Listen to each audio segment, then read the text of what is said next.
गुप्त नवरात्रि व्रत कथा।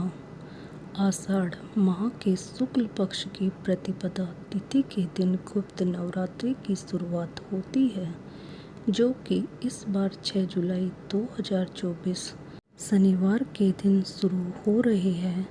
गुप्त नवरात्रि में माँ दुर्गा के 9 अलग अलग स्वरूपों के साथ ही 10 महाविद्याओं का भी पूजन किया जाता है। खास तौर पर गुप्त नवरात्रि की पूजा तांत्रिक करते हैं ताकि माँ दुर्गा उन्हें तंत्र मंत्र की विद्या प्रदान करे। गुप्त नवरात्रि से जुड़ी एक महत्वपूर्ण पौराणिक कथा काफ़ी प्रचलित है। यह पढ़े गुप्त नवरात्रि की कथा। गुप्त नवरात्रि की कथा। पौराणिक कथा के अनुसार एक बार ऋषि श्रृंगी भक्तजनों को दर्शन दे रहे थे और तभी अचानक भीड़ से एक स्त्री निकलकर आई। वह स्त्री ने गर्भवती होकर ऋषि श्रृंगी से बोली कि मेरे पति दुर्व्यसनों से सदा घिरे रहते हैं, जिस कारण मैं कोई पूजा पाठ नहीं कर पाती, ना ही धर्म और भक्ति से जुड़ा कोई कार्य कर पाती। उस स्त्री ने बताया कि मेरे पति मांसाहारी है, जुआरी है, लेकिन मैं माँ दुर्गा की सेवा करना चाहती हूँ। उनकी भक्ति साधना से अपने परिवार के जीवन को सफल बनाना चाहती हूँ।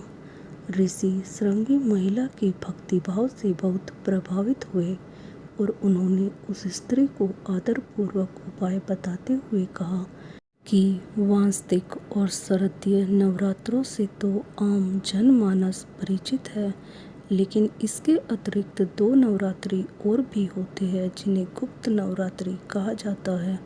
उन्होंने कहा कि प्रकट नवरात्रों में 9 देवियों की उपासना होती है और गुप्त नवरात्रों में 10 महाविद्याओं की साधना की जाती है। इन नवरात्रों की प्रमुख देवी स्वरूप का नाम सर्वे सर्वकारिणी देवी है। यदि इन गुप्त नवरात्रि में कोई भी भक्त माता दुर्गा की पूजा साधना करता है तो माँ उसके जीवन को सफल कर देती है।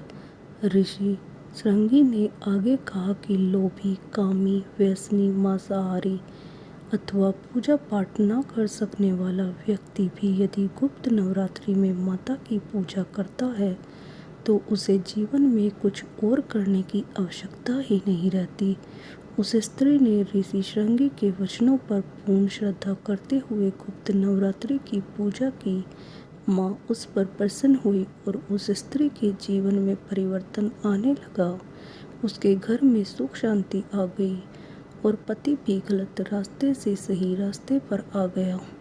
दोस्तों, आपको यह कहानी कैसी लगी हमें कमेंट कर ज़रूर बताएं और मेरे चैनल को सब्सक्राइब करना ना भूलें।